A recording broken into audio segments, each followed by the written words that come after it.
Selamat pagi saudaraku terkasih. Mari kita mengawali hari kita dengan bersekutu dengan Tuhan. Kita berdoa. Terima kasih Tuhan atas penyertaan-Mu dalam kehidupan kami. Kami mensyukuri hari-hari hidup kami di dalam kuasa dan penyertaan-Mu.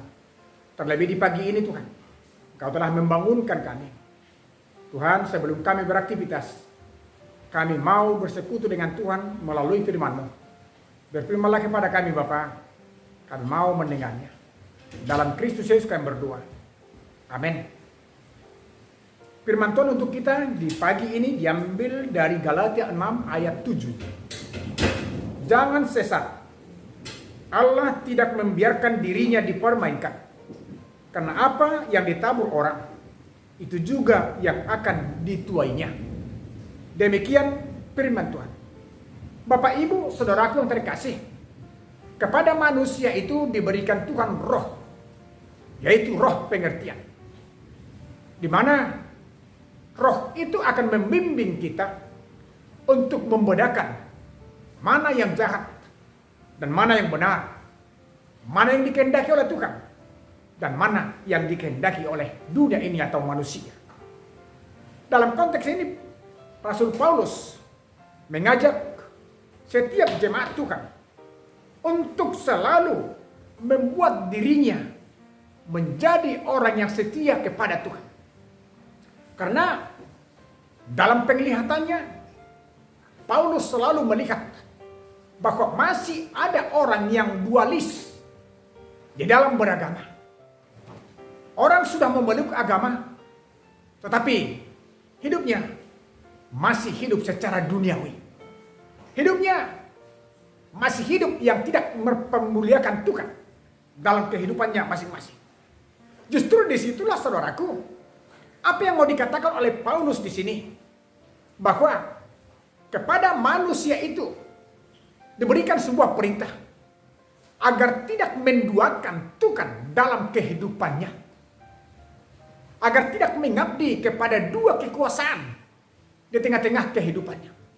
Karena bagaimanapun, bila manusia itu hidup di dalam dua kekuatan yang menarik dirinya, tentu hidupnya tidak akan pernah benar.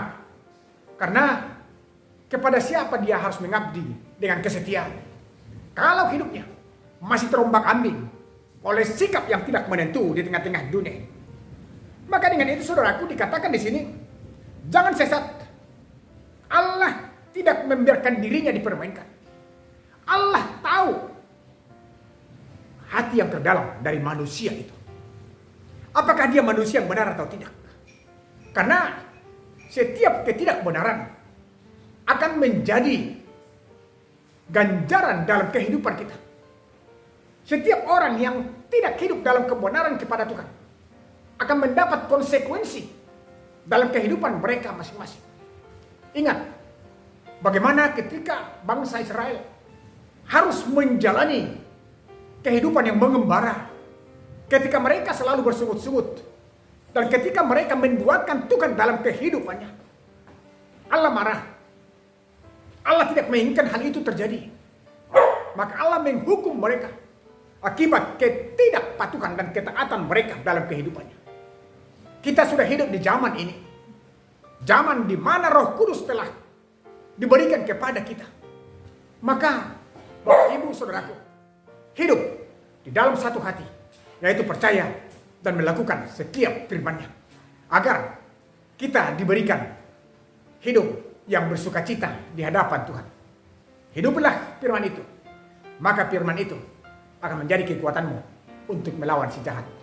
Terima kasih, Tuhan memberkati, menyertai kita untuk menjalani hari-hari kita. Amin, kita berdoa. Allah Bapa di surga, terima kasih Bapa.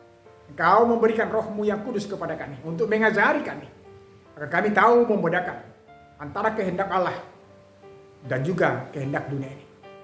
Dengan itu Tuhan, berikan kepada kami kemauan dan kerelaan, agar kami hanya mengabdi kepada Tuhan kami Yesus Kristus sebagai juru selamat bagi kami. Tuhan sertai kami dalam setiap langkah dan juga pekerjaan kami, dan berikan kepada kami yang kami butuhkan, agar kami semakin bersukacita di dalam melakukan hidup kami. Dalam nama anakmu Yesus Kristus kami berdoa kepadamu. Amin. Selamat pagi, saudara. Tuhan memberkati kita. Horas.